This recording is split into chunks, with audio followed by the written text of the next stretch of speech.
राम श्री रामचंद्र भगवान की जय। श्री सत्यदेव भगवान की जय।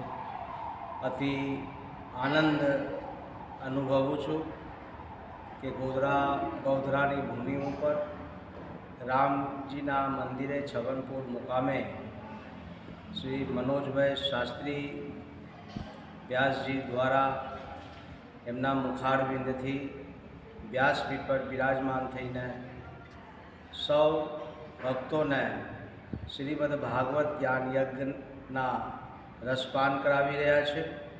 એનો પણ મને ખૂબ આનંદ છે.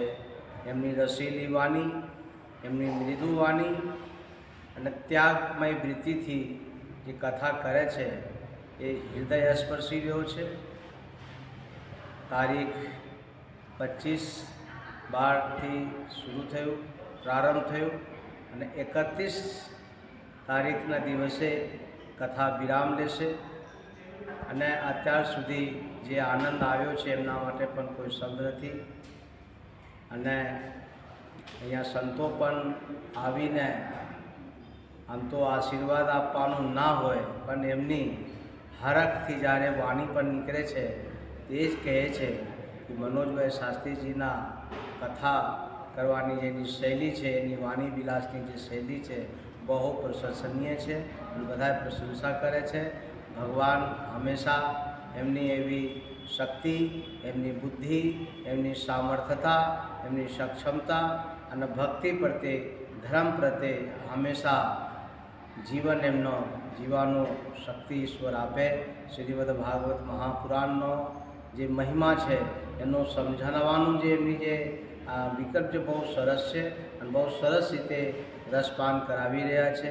અને લગભગ રોજ 1000થી 1500 લોકો કથાનો રસપાન કરે છે. કથાના અંતે ભોજન પ્રસાદ પણ ગ્રહણ કરે છે. એ બહુ ખુશીની વાત છે અને હર્ષ ઉલ્લાસની વાત છે. ખાસ કરીને મને અને અહીંયા આસ્થાનના મહાશ્રી મારા માતાજી પણ બહુ પ્રસન્નતા અનુભવે છે. અને હું તો ખૂબ ધનગરી અને ધનભાગ કહું છું કે આવા અવસર પ્રાપ્ત થયા છે. અને ગોધરાની ભૂમિ ઉપર એવો જ્યારે અવસર પ્રાપ્ત થયો હોય તો બધાને લાભ પણ લેવો જોઈએ અને બધા લાભ લે છે. એના આયોજન સમિતિ બહુ પ્રયાસ કરી રહ્યા છે કે બધાને સમાજની અંદર પ્રેરણા મળે, સમાજની અંદર એની લાભ મળે. એમાં મારા ભરતભાઈ મહેતા, અરવિંદસિંહજી સોધિયા, સુરેશસિંહજી સોધિયા, પરવીનસિંહજી માજી પીઆઈ એસઆરપી, ડાયાભાઈ પ્રજાપતિ, રાજેશભાઈ વરિયા, એ સૌ નામ તો કોના લેવા, બધાને ચહેરા સરખા છે પણ બધા ખૂબ તન અને મનથી અને ધનથી ખૂબ અહીંયા લાગી રહ્યા છે અને કથાને સફળતાની ઓર લઈ જઈ રહ્યા છે. જય સિયારામ. ભારત માતા કી જય.